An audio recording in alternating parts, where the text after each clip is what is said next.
Next year, I Right. get paid, and I will, but My expense for sitting down. but it doesn't. And I come down here, he had a nice, my he had a brain nice dog. engaged. I wish I could take a picture of it. Like I go to the I thought ISO, I should recall him.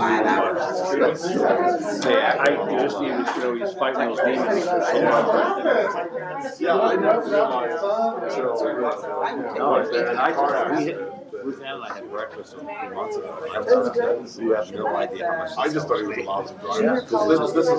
This is my If I problem. were just doing it, No, Mike, there'd be no purpose. I thought There's a purpose. Mike would tell me texting, because he got I'm gonna that. get together with The her government's next not week. telling me I can't do what I want to do when I'm driving. Little did I know, it wasn't that. At least not entirely that. Yeah. It could have been. Interestingly. I'm sorry that. Yeah, well, And maybe the family didn't we want to. volunteer at the local, Kind of, it's called the Animal the Placement cop, but he Society. didn't come to the bar. We volunteer there, Janice was. and both of us usually. Yeah, go no, she together. did. Sometimes. I couldn't go there, and maybe Kurt was asked not to come, I don't know. Well, she knew him clear back in the old days when they were like in junior state. Oh, sure. Yeah, we always used to laugh the fact that he wouldn't use his, and I went to SC. I'm a Democrat, he was a very conservative. Yeah. Seems kind of weird. But we worked well together, I did a set of left appointments. So I know I could see it. Well, he didn't vote for me, he didn't vote for anybody, Yeah, he was there, he but I know. appreciated that I was, He was in public affairs. a more fiscally conservative. We talked, about a few things, at the county, and he was working. I actually was a lawyer. Smart guy. And so. Okay, we're gonna go ahead and get started. So like John's lawyer. Want to do a round of introductions? There's been a lot of turnover. Does everyone know each other? I wasn't at the last meeting. Was everyone here at the last meeting? Okay, so we'll skip that. So who are you? Okay. You don't know? Three name tags. Okay. Okay, so the board meeting, first thing on our agenda is the reviewing the board meeting. The board meeting is going to be downtown. It's our special meeting in conjunction with the Clean Air Awards at the LA Grand downtown. And we'll jump into the agenda, and as usual, we'll start at the end with the public hearing. So I know there's a lot of things that are still missing from the package, but we're working on that. Done by tomorrow. But Susan, do you want to talk about item 31, the Rule 1407, or Mike? Good morning. So 1407 is our metal melting rule for non-ferrous metals. That's typically aluminum, brass, and bronze alloys. We're going to be expanding the applicability to non-chromium, which would include carbon steel metals. There are provisions that are included in the rule that will address point source emissions as well as fugitive source emissions. We'll be tightening up the exemptions to limit them further. In general, we believe that we resolved most of the key issues with respect to the rule. So with that, I'd be happy to answer any questions. Any questions on 1407? How many facilities affected and what kind of products do they make? So there's approximately 60 facilities that are impacted. They generally either recycle aluminum or other products and make ingots for the vast majority of the 60 facilities, which will use the ingots to melt into products that are, say, made for construction applications or aerospace parts or things like that. Yes. So when we say in general, we have resolved our issues, is there something outstanding that we need to know that's there? I would say no. Okay. We worked on some housekeeping issues and we took care of those, and otherwise we really don't have any rule-related issues. However, the association that represents them did ask us to highlight that the total costs that were Oh, yeah. that will be impacting the facilities. Okay. Right, thank you. There's lots of rules coming forward on this industry after some of the findings in recent years, so, What the findings? like in Paramount and some of the toxic emissions we found, fugitive emissions. So while this rule isn't necessarily going to be that controversial, there may be comment on some of the other rules we're working on, which include 1480, which is a monitoring rule. So that's not on the agenda, but the industry's looking at those rules a little more closely than this one. Okay. Any questions on 31?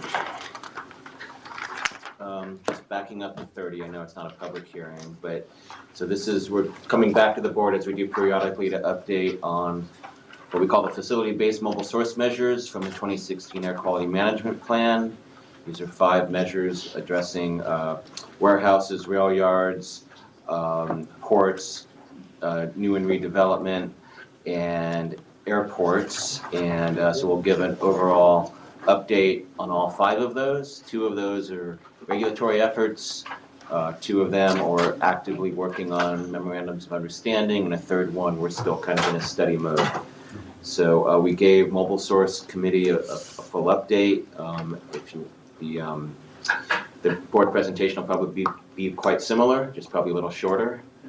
We do probably anticipate testimony on this. We had a lot of people at Mobile Source. The warehouse ISR and rail yard issues are a big topic. So most testimony will probably be on warehouse ISR. We come up with some concepts that we have general agreement's not the right word, but general consensus that these concepts are things that we should start putting the meat on the bones on all sides. So that's kind of a bit of a breakthrough that we've had to be able to move the process forward. But there's a lot of details to be worked out. But it's a receive and file. Yes, it's just an informational. So how are we doing on rail yards? Because we have pretty limited authority on rail yards, so how are the UP and BNSF? Yeah, so part of the update will be where we are with rail. We have recently received new emission inventories from the rail yards in our area, the major rail yards in our area. And they have made a lot of progress in the past. Yeah. Well, we're sifting slide. We're sifting through the inventories. We need to confirm some of the numbers and look at the calculations. But that's really the first step. It's very hard to do much without an accurate inventory. So we've got to that point. We're reviewing it. It does show reductions, but again, we have to verify that. But we are still working towards an ISR rule that, the form of which still is to be determined. California Air Resources Board is also looking at some potential rail yard regulations and other actions, so we need to coordinate. How much authority do they have? I mean, There's the whole problem for the past 30 years with this agency is authority. Yes. So what authority does CARB have, and what authority does the feds have? Because it's the Federal Railroad Administration, and they're So the federal government is charged with the responsibility for adopting standards for emissions from locomotives. That's been partly similar to the way it's set up for motor vehicles, in that California is preempted from regulating, but the statute allows California to get authority to regulate for non-new locomotive engines with EPA's permission. The problem is EPA has now defined new engines and the period of preemption to constitute 133% of the engine's useful life. So there are very, very few engines for which CARB can seek authority to adopt emission standards. Some of the switchers around in the area are older than that and could be regulated by CARB. CARB with EPA approval. So that's, and so, yeah, if that happens. Oh, man, did I ask a dumb question? No, it's a good question. The other issue is regulations that don't constitute emission standards, which are what we think of as tailpipe or in this case smokestacks, whatever standards, such as limits on idling and that kind of thing. Those are use regulations and are not preempted by the Clean Air Act. However, we adopted such a regulation back in the early 2000s, and it was held to be preempted by another statute, which is the Interstate Commerce Commission Termination Act, which vests the authority to regulate locomotives largely in the Surface Transportation Board. So that leaves us with the possibility of a indirect source rule, which would be neither a use regulation of locomotives nor a emission standard, but rather a standard that applies to the rail yard itself. The more flexibility that the rail yards have in complying, the better chance we have of getting something adopted that withstands legal challenge. But it's going to be quite a battle if it comes to that. Did you guys have the MOU from like 1998 or the early Back in the 2000s or 90s, something? Back in the 90s, the Air Resources Board as well as EPA worked very closely with the engine manufacturers and the locomotive, the railroads themselves, and came up with an agreement that the railroads would implement a program such that their fleets that operate in the South Coast would actually average at Tier 2 locomotive levels, which was the cleanest locomotive available at that time. And so they could either do that by rerouting locomotives or by having some locomotives even cleaner than Tier 2 should that technology develop. So, and that was adopted in 1998 with a threat of EPA backstop regulation. And so, and that's been very effective. They're still meeting that, Yeah. but at this point, that Tier they're, 2 is they're just still meeting it. By now, just by normal turnover, we projected they should already sort of be beyond that. So there's still a lot of work to do. There's cleaner locos out there. So the question is, what can we regulate, and are they cooperating? They're not going to cooperate on any ISR rule, Okay, period. gotcha. So, That was my question. okay. But they have cooperated on the inventory. George, you can still discuss potential new MOU is on the table, but we're moving forward with the assumption we're going to see where we can go with regulation wherever we can. You know that with all these preemptions, the eye of that needle is pretty small, but we're trying to do what we can. Gotcha, okay. You can That's kinda what I retrofit thought. that bonnet technology that we use at the port. That's, actually put that on two something that's been cars and- discussed. There's some possibilities there. Because I still see locomotives smoking like it was the 70s. Yeah. And CARB is serious about it too. So we're coordinating very closely with CARB to make sure that whatever actions we take are complementary. Are we able to cite, we are able to cite trains if they are smoking, right? We've done so in the past, and we have settled some cases in the past for those issues. There are some legal arguments that they can make that make it not completely certain that we'd succeed. Have they ever fought us on being cited?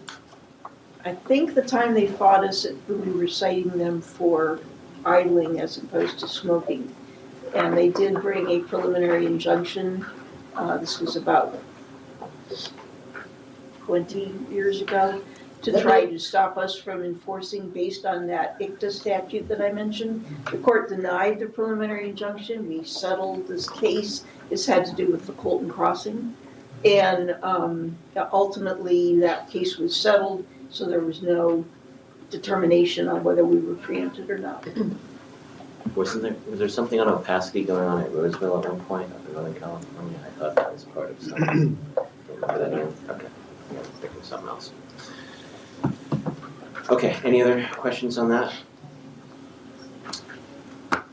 So the airports are coming along, marine ports Airports coming are along. coming along, the airports are very cooperative, the airlines have been a little less cooperative, but we're working out the issues. Ports are coming along a little slower than we would have liked, but there's been some recent activity that gives us some hope, but And meeting with them tomorrow. New and redevelopment is focusing on construction, not like It's, bioswells or bike paths or, because we already it have. really hasn't been defined, but the big source in that is essentially construction equipment would be the thing you'd want to address. But again, that's a little bit on a back burner, just these other rules, getting these other things done first. But we are still holding working groups and doing some background research. Last question. When will we be notified, us and the board, in regard to the type of emission reductions we're looking for from the warehouse and the new development? It'll be part of the rulemaking. We'll see what we can. Wouldn't we have a concept of the type of emission results and the emission reduction potentially? It really depends on the stringency of the rule. You know, we have this concept for this point system, but we are not at a place where we know how many points we will require facilities or which facilities to earn. So it's really going to get to that stringency. And then there are some actions that you may get points for that may not be able to be directly tied to emission reductions, but they facilitate emission reductions, such as infrastructure or solar or things like that. So it's not 100%. We want to get the emission reductions, we want to get at the trucks, but it's not 100% about only hard emission reductions, because a lot of the biggest issue with zero emission trucks is going to be infrastructure. We already know that. Last thing, I know we have an inventory of about 3,000 warehouses that potentially could be under this rule. More or less, because More or less. about 100,000 square feet or more. We don't want a list of all those, but could we somehow get a list of warehouses per city so that our board members could know which cities are being impacted? We can develop that for the next working group and then share it with the board. We have a county one already developed on the previous slide, but with these cities too. Any other questions on that? Oh, and I missed the tour yesterday for some reason. It's yesterday, Yes. right? For some reason, an email went out at 6:40 on Monday night. Yeah, I saw. don't look at my email. I saw it all very late also. At 6:40, and it was like, I didn't even notice it until like, anyway. Yeah, I was back east, so. that's what to do. Okay, that's it on 30. We will go back to the beginning of the agenda, which page 2. So Mike, we want to talk about, we still want to set hearing for 1110.2. There was some discussion at Stationary Source Committee about one company that's come in, at least to the rural staff relatively recently. Stationary Source Committee directed staff to try to work on this issue. It's a new technology that doesn't fit exactly, so something that needs to be evaluated. We think we've come up with a solution. We're still talking to the facility, the company that produces this equipment, and we think we have a solution. We'll continue to work with them and hopefully have some agreement by the 30-day package. Anything, Susan, Mike, you want to add on that? We just talked to Ed. I think we're good. Okay, so that should be the last remaining issue on that. Offshore, are we still working on that? It's one issue with the offshore platforms and some engines that they use on the offshore platforms we're working through. These are kind of isolated, single company issues we're still working on. Those are really they wanted a separate rule in place. So you worked out all the details. Edigen? Yeah. It's not, maybe at some point we may have to look at our suite of rules that could cover this, but I think we have a short-term solution that can go in this rule for now, and then we'll continue to see how that technology progresses. Okay. This is going stationary next, and then next. And we'll come back to, I think we can come back to stationary. It'll be brief because I think we'll be able to just say we've resolved it. Okay, Tell how we perfect. resolved it. Any other questions on the set hearing for item 2? The next few are mine. So the first one, item 3, is onboard heavy-duty truck sensors. So with some of the research that we found with previous emissions testing, we're finding that low load conditions for heavy-duty trucks is actually getting higher NOx and diesel technologies. And so there is a push to look at onboard sensing technologies. And so this is to execute 2 different contracts. One is with EPA and EMA, the Engine Manufacturers Association, to look at the durability and accuracy of these onboard sensors, because the industry is really pushing for these sensors to become a compliance tool, and we're not sure the durability or the accuracy will allow that, so it's really to evaluate these sensors, and that's for a modest amount with co-funding. They're asking for $50,000. The second contract is with CSER and some of the sensor manufacturers, as well as EPA and ARB, to look at then using that data for these sensors to develop algorithms for intelligent transportation systems. So I think we've talked to the board before about geofencing, so turning off high emissions modes when you're in EJ communities. So that would be part of this work, is to look at, can you use the data that's from these sensors to do intelligent transportation type of technologies. And that's asking for a larger amount, but it's more of a research consortium, so that's asking for about $200,000 for that project. Can I answer any questions on that? If not, the next project is to develop ultra-low NOx engines for a class of Ford vehicle 7.3 liter engine. So we currently have a 6.8 liter used for work trucks, shuttle buses, and whatnot. And so Ford is now not going to produce that engine any longer. They're going to produce only the 7.3 liter. And so the technology then is to produce that size engine to operate with natural gas and propane at ultra low NOx levels. And this is very similar to what we did back in the early 90s, when we had folks like we had Cummins, we had Deere, we had Mack trucks. We had all of them developing the same class of engine to increase competition and thereby lower the price for the eventual offering. So this is very similar. So although it may seem a little odd that we're co-funding 3 different vendors to produce a similar technology, they're actually used in different duty cycles. So if you look at some of the applications, one is for shuttle buses, one is for work trucks, and then one is for more like a broader offering like RVs and other things.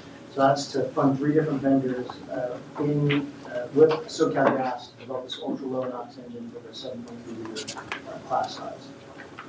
I'm happy to answer any questions on that. The next to last one on mine is on number 5. So we may recall that we went to the board with a target airshed grant that we received from the EPA to help co-fund commercial lawn and garden equipment. So we started that program earlier this year, so it's been in effect since January, although we feel like the uptick, the number of respondents has been kind of low. And what we're hearing anecdotally from the gardeners is that they're concerned about using electric equipment because the reduced runtime. They would need more batteries, and they're not sure the duty cycle is appropriate. So what we're proposing here is that we increase the incentive amount to allow them either to have a greater buy down on a piece of equipment so they can afford more batteries. And we're hopeful that that will increase the number of proponents that will take the technology. And so the EPA grant has allowed us to give a 50% buy down on electric equipment, and we're asking the board to allow us to put in our own money another 25%. So the total cost to the gardener will be a 75% lockdown on the electric equipment. And then we'll report back to the committee in about 6 to 9 months on if that has helped increase the uptake or is it something else that we need to do. What's the plan to advertise this? So the way we've been advertising is through our normal channels, like this outreach to the city council, and we're actually talking to perhaps having Edison a mailer or flyer with their mail-outs. But this is really for commercial lawn and garden, it's not a resident. Right, that's why I don't think that's Yeah, so, the appropriate. so what we've been doing is going directly to cities, directly going to facilities that use these large pieces of equipment. How's the performance and the cost? The cost is quite high, right? It's probably just like you would imagine on a vehicle. it's 2 to 3 times more expensive. Wow. The performance, depending on what type of equipment it is. Because you're talking like riding lawnmower, Right. it'll do park or golf That's course. the retail price, so in fact, the retailers, they're getting some break on the price overall, but still, we would love to see more uptake to help us, because the intent is really to show the EPA, look, this is a good program, we want you to fund it, but again, in a subsequent targeted airship plan. So, And the performance, the performance, they work great, but it's not an all-day technology, right? You need more batteries, and so that's what our intent is, to give them the opportunity to have a longer range in the duty cycle. How many hours are we going? It depends on the technology, I can get that for you. The backpack ones, I don't know, those faster. Those are obviously a longer performance, but they're not gonna last all day like the gasoline ones. and those are not insignificant emissions, right? Because I remember way back in the day, there was this weird thing where ozone was higher on the weekends.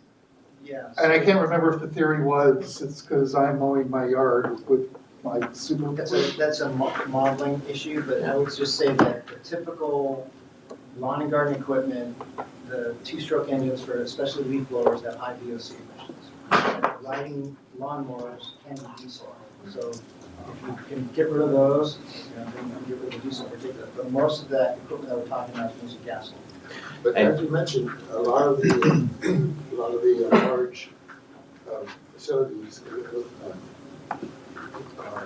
landscape folks work on parks and property that are tied to cities. I would think that you could put together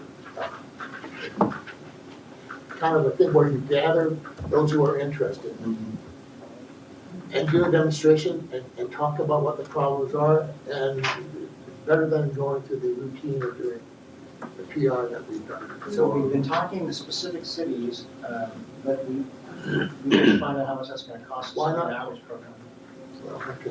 Yeah, we've been talking about that. So my board member, Vanessa Delgado, has been talking about that so much. This is one of her favorite issues because for inner city and urban areas, we know that the outreach needs to be a little bit different and we need to bring them to the table and we need to make sure it's in English and Spanish. We need to do a lot different things in terms of our outreach. So it's something that we're really energized to do and we need to have this discount to do that. Yeah, and let me add, so one thing to address Ron's concern, so the agency is sponsoring the Orange County Work Truck Show at the Orange County Auto Show that's coming up in October, early October, so like next week, 2 weeks from now.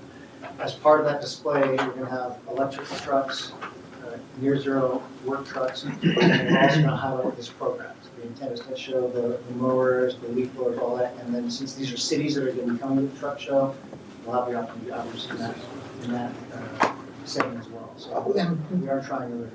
And municipalities can piggyback on each other's bids for stuff, so that's, We're gonna go for a discount, what are you talking about?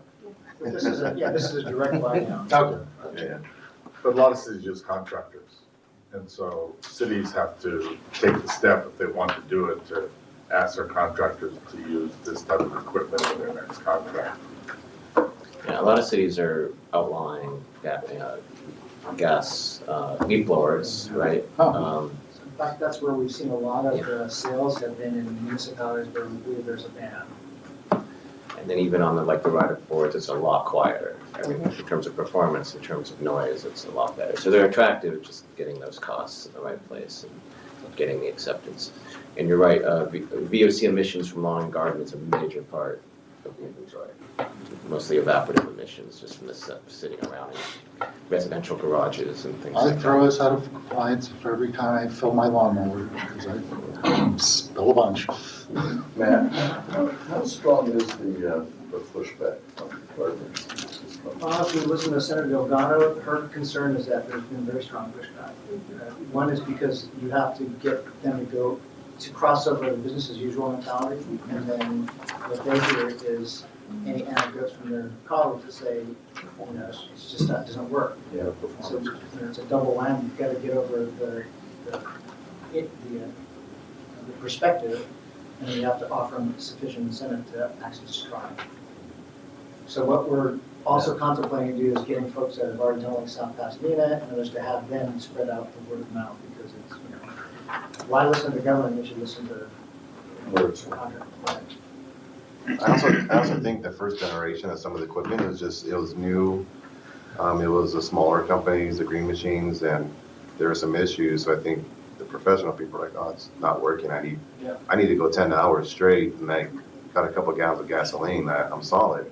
Whereas the battery, you might need to carry 3 or 4 batteries, and if you're out of batteries, then and you have 2 more jobs, you're in trouble. I mean, but I think the technology's come along. I think things have gotten a lot better.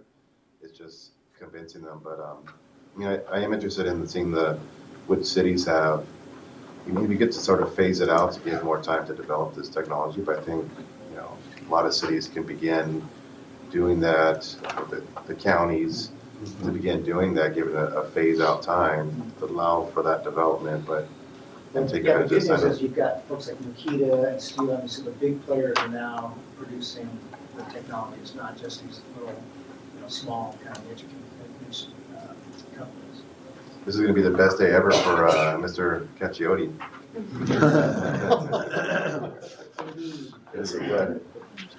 The final item that I want Sorry. to. Matt, we have another quick question. Didn't we do a demonstration project with some cities where we put Yes. equipment in? I know Wildemar got Right. commercial equipment, and are we hearing good things about that back? Is there a way that we can kind of get those anecdotal stories out from? Yeah, but The that city's was- using That was it? a loaner program, and that was done under a different EPA grant. Mhm. And I can't remember off the top of my head what we did with the survey information, but you're right, that's something that That might might- be useful. Mhm. However, the only drawback there is they weren't using the same equipment that Oh, we're okay. doing now. Okay. It was a previous generation, like Jacob mentioned, Okay, so it may have not been the same performance, but let me check that. Okay. On that. Yeah, thank you. thank you. The final project, so let's get away from lawnmowers, let's talk about trucks. So this is something that the ARB awarded us back in 2016, and then there's subsequent work using key grant protection funds to fund, this is under the Prop 1B program, where the ARB offered an incentive for electric truck technologies. They offered $200,000. But they gave the fleets up to 2 years to actually invoice and purchase those trucks.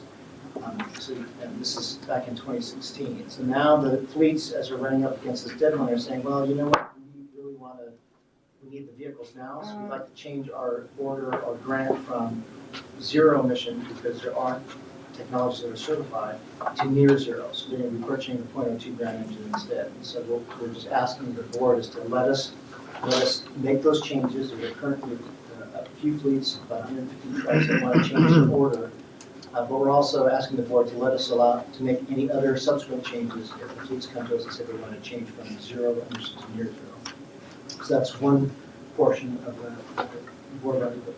The second part is we want to also go out with a solicitation, because we will have now turnback funds, because we went from 200 to 100,000, and so we'll have additional funding. So go out with another solicitation that says anyone that's interested in getting additional trucks. So allow us to get that information. The final piece is we were awarded by the Energy Commission $8 million to do a near zero truck replacement program. Our ports put in $2 million each, and then we put in $2 million. So it was a $14 million program. $14 million program total, but we got outside funding, $8 million from the CEC and $2 million from each port, so it's $12 million. The port gave us $1 million, but they are asking us to do the rest on reimbursement. So once the truck company invoices us and then we pay it, then we would invoice the CEC or the ports. So we're asking simply for loans for that gap, which is $11 million, to help us initiate that program, and then we'll pay ourselves back as we get the invoices from the other. So once again, question on performance. The near zero, the .02, they're From what I fine, understand, of a couple hundred that are running around, they're performing just fine. fine. Any questions for Matt? All right, Jason. Next item is my instructions to transfer about $72,000 in funds of the US EPA STAR program, and that's to reclassify some of the funds for the purchase of a data management contract. Another part of this action is reallocate about $240,000 in expenditures for the AB 617 program, and to authorize purchase orders for black carbon analyzers, upgrades to low-cost sensors, and for the second chamber intended for the Central Library program as part of that. I'd be happy to answer any questions. So deploying monitors on the 617 community? Yes, we've started actually in June this year, 1 month ahead of the deadline. Not that the deadlines were tight or anything. Okay, there's nothing else for Jason. Ron? Good morning. The next 3 items are mine. The first one is it's a standard request to purchase Ingress subscription and support for 1 year. Ingress is our centralized data repository for permitting, finance, compliance, and a host of other commerce applications. The funds are available in our budget, and I'm happy to answer any questions. We have the next two also. The next one is standard request to transfer funds in order to execute contracts for our office data cable infrastructure. We're building up the first floor. The funds are available in the budget, and I'm happy to answer questions. We just approved something 6 months ago for also the infrastructure in the building. Is this complementing that? This is different. This is actually doing the first floor build out for cabling, data cabling. Got it, okay. So like fiber network kind of, whatever, not tech guys, sorry. So we did do fiber in the building, but this is actually, there's an area on the first floor that does not have any cabling or any workstation, so we're building that out so that we're expanding. It's the old Diamond Bar.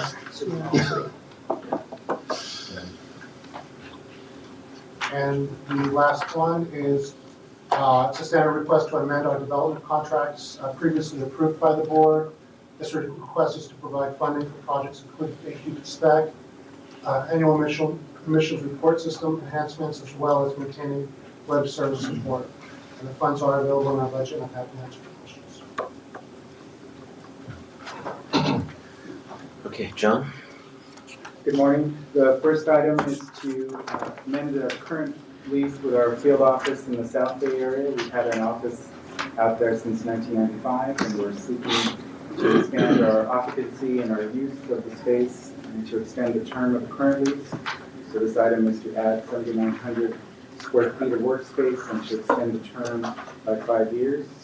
Funding for the monthly lease payments through June 2020 are available in this year's budget and will be requested in successive years. Do you have any questions on that? Where's that South Bay field office? It's in Carson.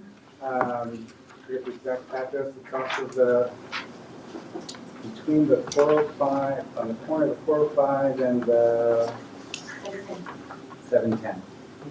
Oh, okay. There's my building manager. Yes. Yes, so okay. There. The industrial commercial building, we have about 4,000 square feet now. So we're going to add about 8,000 more. Is this related to the fence line monitoring requirement or just general? Yes. Yes. Yes. And also some of the AB 617 staff will be there as well. And then we have inspectors that have been there traditionally so that they're close by and can respond, inspect the refineries easily. So. Is this going to accommodate about 42, did I read that right? Was it 42 new Yes. people? Wow. They're not all brand new, some are. Well, no, right. some are But I mean, people, right. but you're expanding, so you're branching out and increasing a larger presence in a regional office. So we added almost 90 people for AB 617 over the couple of budget adjustments that we've done. And so we're really running out of space here. Right. So John and Vanessa and others have been working to kind of rearrange where we are. That's part of the cabling in the old Diamond Bar office. We're moving some staff there, so we're not going to be, totally cramped on each other. But we also need, there's a lot of monitoring going on in that area. Right. The refinery monitoring, a staging area for that is important. The second item is just to replace some outdated systems and equipment in our current Diamond Bar headquarters. The security monitoring server and related equipment needs replacing so that it can be supported by Microsoft starting the first of the year. And our dishwashing system in the cafeteria cafeteria has been down, and it's the original one since we got into the building, and we tried to repair it. This is bad news, huh? It's, well, so it's time, and so these are unbudgeted fixed items which require They're board doing action hand wash. to allocate the funding and to authorize the expenditures. So I'm happy to answer any questions about that. Next item is legal. Robert, you have that one? So, yes, and this was just discussed at a special administrative committee this morning. And I don't know how many of you know, but typically when the budget is adopted, there's a award of about $250,000 for the legal office to cover the entire fiscal year, which doesn't come close to what we really need for the fiscal year. So we have this routine where we come back and get board approval periodically for a transfer from the undesignated fund balance. In this case, we have a lot of ongoing litigation, including defending the Tesoro permit in the Court of Appeal. That will actually ultimately be reimbursed to us by Tesoro pursuant to our Regulation 3, our fee rule, but that's at the conclusion of the litigation. We also have the litigation, we're appealing the adverse decision in the Exide bankruptcy case. We're thinking of some potential litigation related to EPA's recent action and NHTSA's recent action regarding revoking the California waiver. And we're also pursuing an enforcement action against Aerocraft, among other specialized litigation and non-litigation attorneys.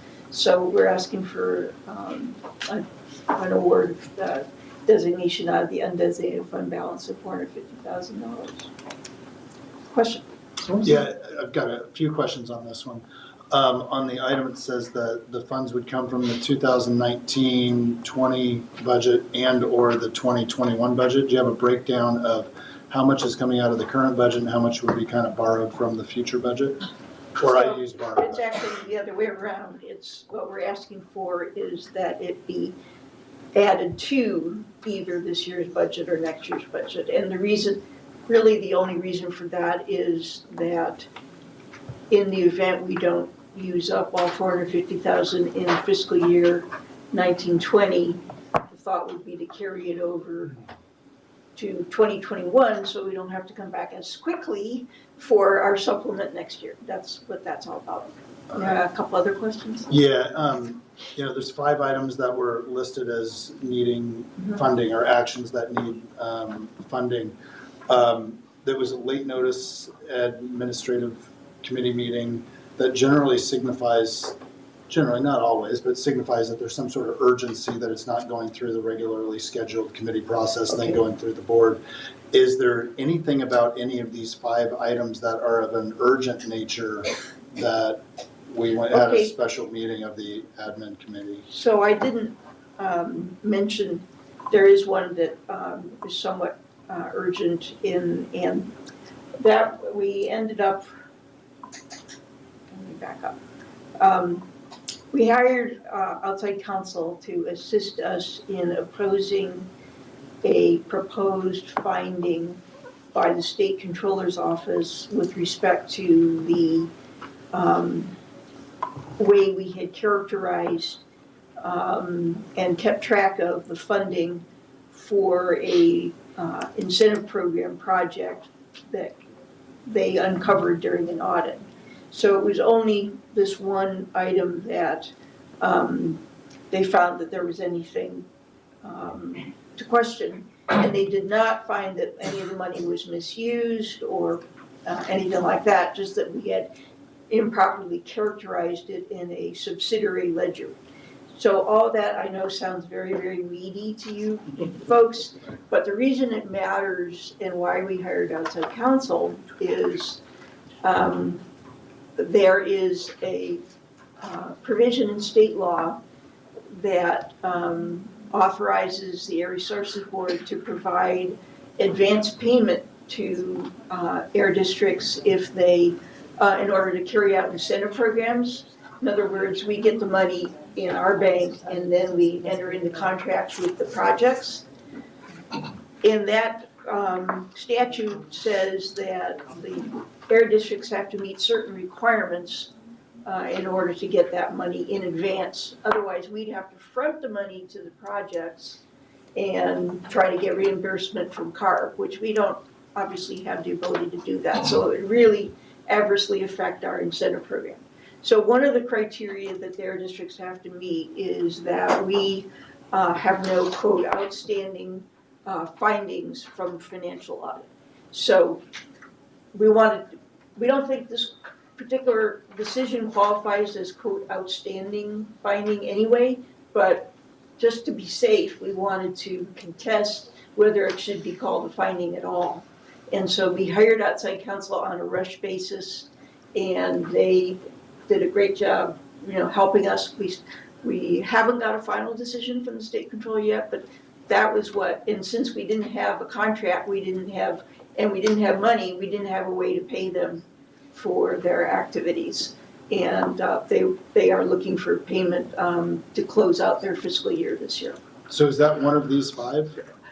No, that's an additional one. These There were are other additional ones too that aren't specifically listed here, but.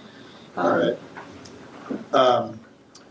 So with the 5 that are listed, because that's what the board is being asked to vote on, is there a breakdown for each one of those 5 of the anticipated costs that would be allocated to each one of those? We could try and do that.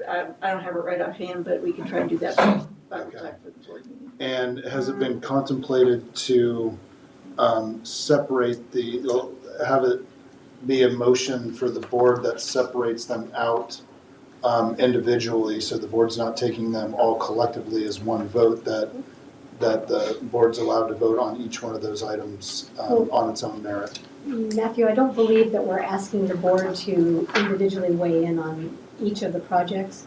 We're saying these are examples. There's some of the examples, like Barbara gave you another example, which we haven't really talked about publicly until at this point, because it's been an ongoing thing. But they need to have a pot of money that they can use for things like these examples. So we're not asking the board to approve them spending $100,000 on X side and $52,000 on this company or that company. So it's a more generic. Okay. They was saying in the admin committee meeting that they generally, it's about $1 million a year that is spent on the legal, and the budget, trying to balance it, usually is about $250,000. So it's not unusual for them to come back 2 times a year or more to say, we're not covering our expenses and there's a lot going on right now that is going to need this. And then there are also examples of things coming up in the future. So sometimes they can't really wait for us to go through an admin committee and a board because we've got to jump on it right away. Yeah, I think there's one listed item, one of the 5 that's listed here is, kind of, I think maybe a concern is the drafting of legislation on the sales tax initiative. This is an issue that we've been talking about for 2 years. We've theoretically had lawyers looking at that and drafting legislation. That would be appropriate language for what the board has authorized to go forward with. And we just, I think last month or the month before, allocated more money for the lobbying efforts on that. And now you're asking for more legal money to draft legislation that should have been drafted, or at least had language that was appropriate, that the district wanted 2 years ago. And now we're asking for more money, for more lawyers, on top of more lobbyists, to do something that probably could have been accomplished, a long time ago, and now we're continuing to kind of pour money on top of this. So, that's just one specific item on this that I think that was kind of wait, we keep throwing more money on this. What value are we getting back? So we do have legislation, and that this firm that's been working with us has helped us prepare, and we have, it actually has all been provided to Ledge Council, and everything's, as far as we know, very close to what we would like it to be. We have one issue remaining, which is we don't want to commit to an unlimited amount of money to go to the California Department of Fee and Tax Administration.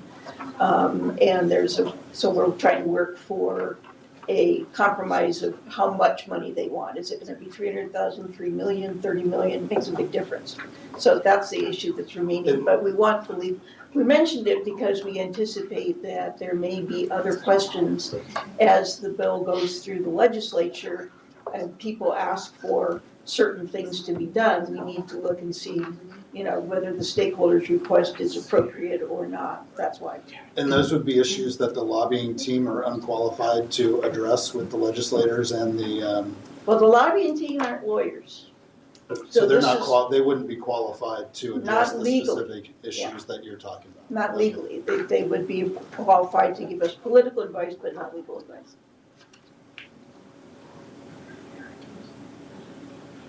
All right. What was the adverse excise decision? Okay, so we filed a I keep asking the lawyer questions. complaint. Makes my head hurt. We had a complaint. What am I kind of Filed a complaint for civil penalties for a whole series of violations at Exide, and meanwhile, they filed bankruptcy, and they're now out of bankruptcy. But the issue in litigation is whether those claims were all discharged in bankruptcy. We had an argument that some of the claims that were based on what we consider to be fraudulent conduct were not dischargeable in bankruptcy. And then I think there might have been another issue about ongoing, we had a theory that some of the penalties represented post-petition claims and therefore should not be discharged in bankruptcy. Exide filed a motion to have those claims be declared already discharged in bankruptcy.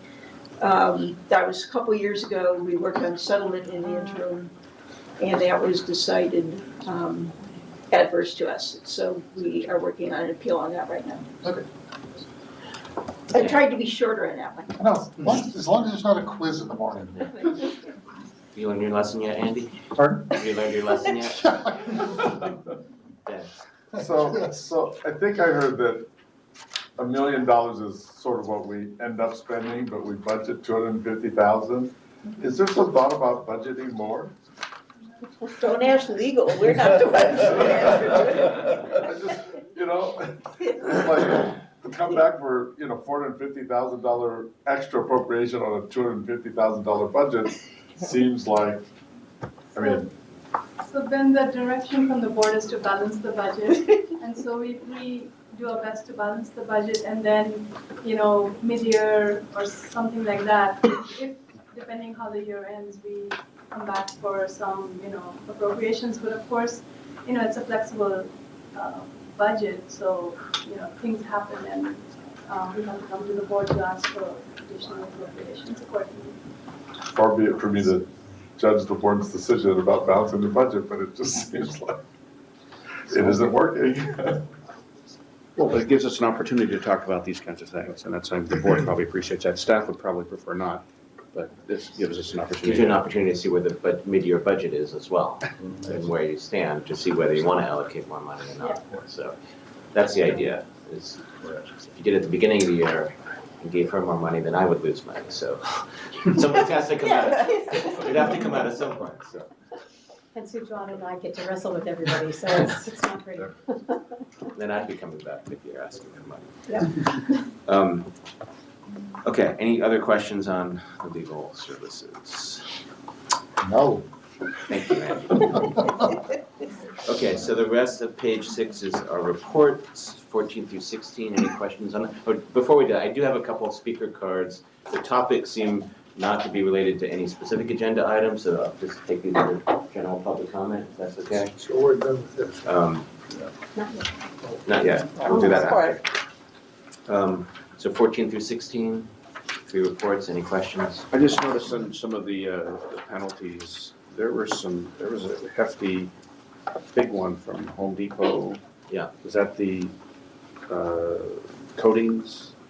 It's a solvent case. They've been you're allowed to, there's a certain solvent that you can use for fuel, but you can't use as an actual solvent to clean up paint.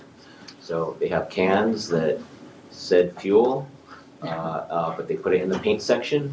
Some of the cans had a guy with a paintbrush on it, paint roller. So, Okay.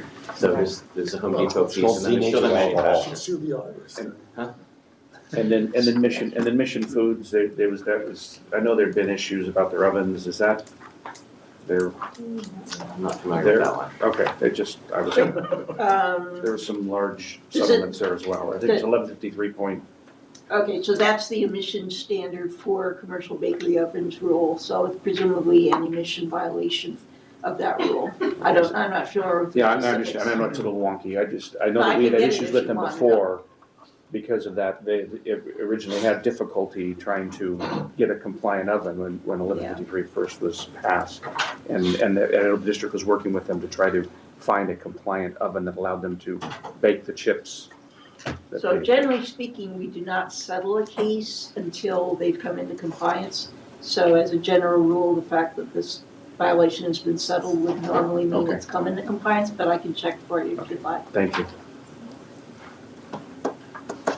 Any other questions on page 6? Anything on the rule forecast? I know we're pushing ISRs back to May, but anything else big that's Isn't any- changed or Well, 1410 is no longer on. what's 1410? HF. Oh, yeah. Never mind. God, darn it. The 3,000 emails sitting in my inbox. It'll be out. Delete those. Yeah. Where are we at? Where was that one? The rule 18. It'll be out tomorrow. I can't remember offhand. Changes were. So page 7, the reports, that was 18, wasn't good. 17 through 21. Any questions on those? SB 210 was signed by the governor. The Labor. truck smog check rule. Yeah. Was signed by the governor. That's good. Okay, and then on the board calendar committee reports, 23 through 28 and 29. Any questions there? Okay, that takes care of the agenda, which was item 1 on our agenda. Any other business by members of that group you want to bring up? Oh, I went to the San Bernardino County Transportation Authority meeting yesterday, lovingly known as Sandbag Stall, even after 2 B's refuge. But on the rollback of the cafes, the fuel economy stand, cafe or safe, blows up the RTP. Blows up the models used to estimate emissions that the RTP and project level emissions accounting are based on. Right, so just little. Transportation agencies in California are very aware of this. So just a little interesting tidbit. We're on a call with National Association of Clean Air Agencies yesterday, and we're bringing up the issue nationally because there could be impacts nationally on the national models as well. Well, I do have one other thing that I think I was looking at as of yesterday, I think it was around 60 days in which or more, that we exceeded the .084 standard. Suggests we have to be meeting the standard in 4 years. We need emission reductions to do so. This year was actually, there's different metrics. Consecutive days, we have said over and over again, it's not necessarily the best metric. Because again, one rainy, stormy day in July would have broken the streak. In any case, by the metrics that are closer to what EPA judges us by, 2019 ozone season seems to be cleaner than 2018, which was also cleaner than 2017. And 2017 was horrible. The reason for that is that this was the coolest year in at least 4 years. Yeah, that's a check. That's why it was normal. Yeah. But now those of us who believe in global warming say, well, this may be an aberration. We have a study out, we did an RFP, we're awarding a contract that is looking at that. Have these recent years of high ozone and high PM been due to a normal kind of weather variation or something that's could be more permanent and consistent with what the climate models have predicted? Let's assume that the second one. Yeah. Then we're going to have to do some stuff with the EPA or plead our case to the world Well, why would it meet standards? Another part of that project is to see how you might account for that when you're doing these AQMPs and we project forward, not just emissions in the future, but potentially different conditions in the future. So that's a question that there hasn't been EPA guidance on, so this study will help with that. What's that do? Did you guys, That, you that awarded that contract already, right? Or is it still out? So we did it, I think last board meeting, we awarded it.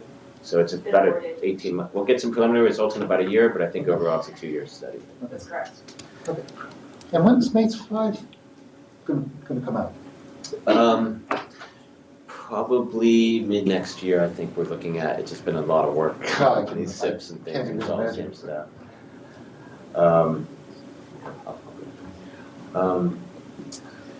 All right, so actually, Sarah, I'm gonna come with, maybe you can handle a public comment, I'll have to go to another thing. So, is that it for other business? So Jill can handle the, we're at public comment, I'm gonna have to run. Okay, so we have 2 requests to speak from public comment. So what our process is, if you're not familiar with it, you'll have 3 minutes. You can come up to speak at this podium here, and then you can keep an eye on the timer. And so our first speaker is Vivian Zhao. Come on up. Hi everyone, good morning or good afternoon now. And my name is Vivian Zhao, and I am representing my neighborhood, my neighbors today here. We have an issue, an air quality issue. There is literally a asphalt factory within 0.7 miles from our residential area. 0.7 miles, yes. And they operating during the night, usually, for some reason. Usually we can smell the fumes sometimes starting 11 o'clock in the night, and sometimes later, 2 o'clock, and sometimes early in the morning. So that's also the reason why lots of people didn't notice it for long, because they're operating in the night. Everybody was sleeping. If you're not opening your window, if you're a deep sleeper, you won't notice it. But recently, this was brought up in the community, and I have my neighbors here supporting me here today as well. And the odor is very, very strong. And we try to report them to your authorities, and they came, and they have, I think, 2 or 3 confirmed tickets right now already. The difficulty is because it's during the night, we have to gather at least 6 neighbors to report at the same time. Then they come, and then they're around the community, and those odors come and go depending on the wind direction, depending on the wind speed. If it's too fast, blowing very fast, then you won't smell it. Maybe you'll smell it for 2 minutes, then it's gone. And sometimes is lasting for half an hour. And when the inspector comes, at that moment it might be gone. And then after 10 minutes, it's come back again. So we have to call him again. Come, now you can smell it. So basically, literally 0.7 miles, and in that area is a new development. And there are 3 elementary schools within 2 miles, 1 middle school and 1 high school. The high school is, I think, is just 0.9 miles away over the air. So we believe that's really put our children's health in danger and put the public health in danger. And the reason we've heard this, there was complaints before, but since it is not very handy to report them because it's during the night, so it didn't cause the public attention yet. But right now, the whole community now is aware of this, and we are in movement. We try to seek for help. How can we stop those harmful gas emissions in our community? So, my time is up. Thank you.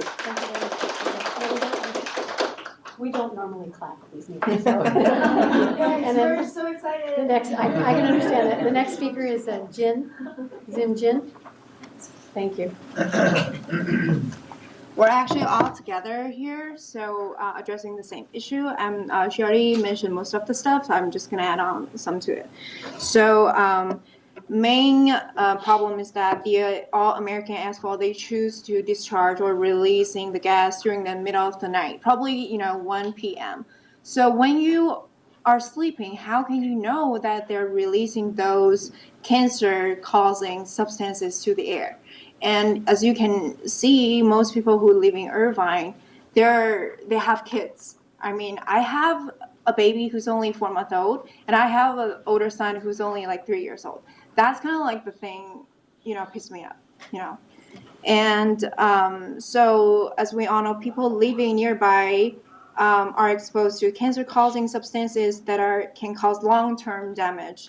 And residents in North Irvine, they lodged numerous complaints with South Coast Air Quality Management District about the overwhelming asphalt odor. But since far, we only several tickets issued, nothing else. So we're seeking for help. Let's see what are the requirements that we have to do, in order to move to the next step. Like, we want to know about the protocols, like how, can we do something more about it instead of just simply issue them like a warning, a ticket. It's not helping, honestly. And yeah, probably we can set up like a air quality monitor. It's just I'm not the pro. I don't know how it works. It's just we're thinking probably we can set up like a monitor instead of keep calling you guys during the middle of the night. And it takes at least like 40 minutes for an inspector to drive from Diamond Bar to Irvine. Yeah, pretty much that's it. So please help us. Thank you.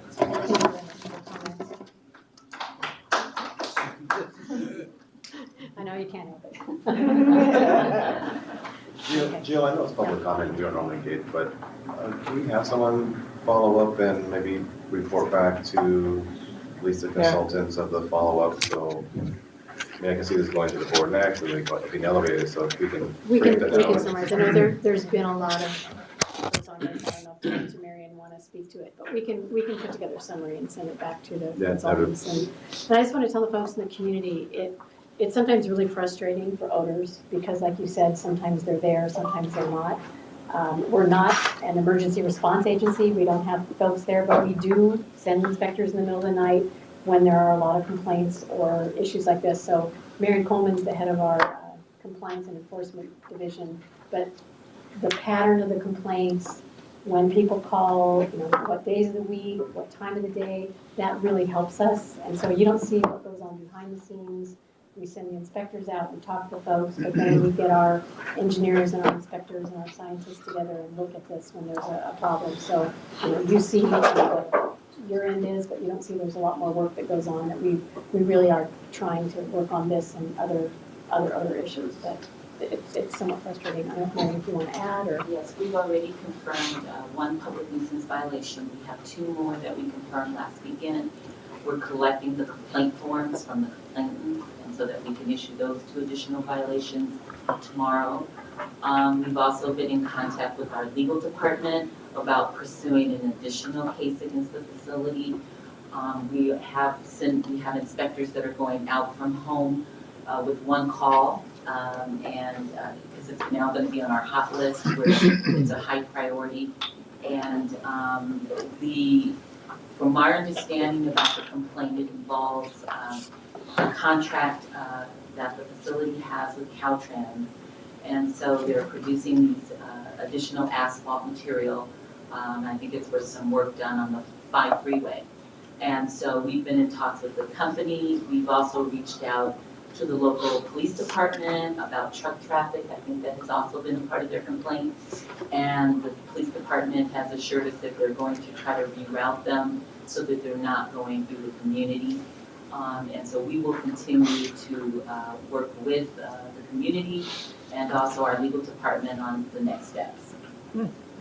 So is that good enough for the summary for now, or? Is the odor that they're experiencing, is that asphalt? Yes, the asphalt car odor, and so we are responsive to the complaints. And it just seems to be an uptick in the odor events due to this, I guess, new contract that they have. We also took pictures of Yes. the yellow smoke. You can see it really obvious. And that's So I where the would public nuisance comes in. encourage you to continue to let us know when it's happening, and we'll And also, see what I've we can do. spoken to a few of them, and I can Okay. talk with them after. Thank you very much. I just want to add that you should also talk to the city of Irvine too. We look at the area and we have different authorities, but the city controls the use of land and operations. And so they'll have greater leeway on working with that business, or at least getting them to work out some compromise where they can maybe mitigate some of these emissions, truck traffic, and different impacts that maybe they weren't approved for before. So, which is out of our jurisdiction, but it's within the city's responsibility. Okay, thank you. It's been an ongoing problem, and people have been talking about it on the neighborhood app. I saw a gentleman talking about, like, he said he approached the Irvine company, approached the city of Irvine, as well as you guys, and the city of Irvine redirected him to you guys. And he has been lodged for like more than 40. Pretty standard. Probably Yeah, that did sounds regarding the air quality complaints, but the other issues would be more of a city issue. Yeah, Okay, there thank may be you. something in their conditions of approval for the project that you can pull out, and that would be at the city.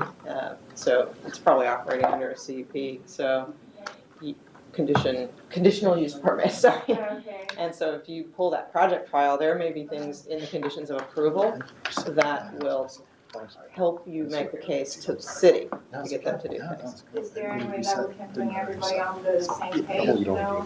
So- Potentially, We're regional. yeah, getting their permit revoked will have real, to operate. Is that if there are things in the conditions of approval that they are not meeting, the city could start putting pressure to limit their activities. Matt, did you have a? Yeah, I wanted good to, idea. Jacob brought up a lot of great points, Good everything idea. that's been said, but just from Councilman Robinson's standpoint, representing the cities of Orange County, I want to assure, through, to the public, what you said, Jill, is that, that staff takes these issues very seriously. When there's odor issues, they go above and beyond trying to track these odors down, and we saw that in Seal Beach and Huntington Beach last year. So these are not things that just kind of like fly under the radar. And Jill, I'm grateful to you for bringing that up because I think it's important. But everything else that was being said as well about engaging the city, and I appreciate the follow up on and maybe we can get a memo is the right thing, but at least an update, like it was brought up, to the board members, so that, especially, Councilman Robinson and I'm sure Supervisor Bartlett will be, this affects businesses in their districts and in their communities, and especially the residents, as it pertains to all, so that would be really helpful in guiding them and how they're able to communicate with their colleagues at the city of Irvine. Would be great. So Jill, thank you very much. So I think we can put together a summary and then sort of what next steps we're looking at, and then send that out to folks. Right. Maybe in a few weeks from now, so see if there's anything that we have to report from that. That'd be great. Something. Yeah. Okay. Thank you, Jill. Sure, sounds good. Okay, any other public comment? Well, you need to fill out a speaker card, and you'll have your 3 minutes. We don't usually engage in a dialogue and kind of this, so I'm sorry to make it more formal, but if you'd like to, you can do that and then fill out a card after. So come on up, if you'd like. Yeah, just come on up and we'll give you your 3 minutes. And then, could you start by telling us your name, please? Oh, yeah. Thank you for giving me an opportunity to announce something for my neighbors. I think it's not about just the odor issue. It's about the air quality issue. It's not just about us, our kids. It's about all of us.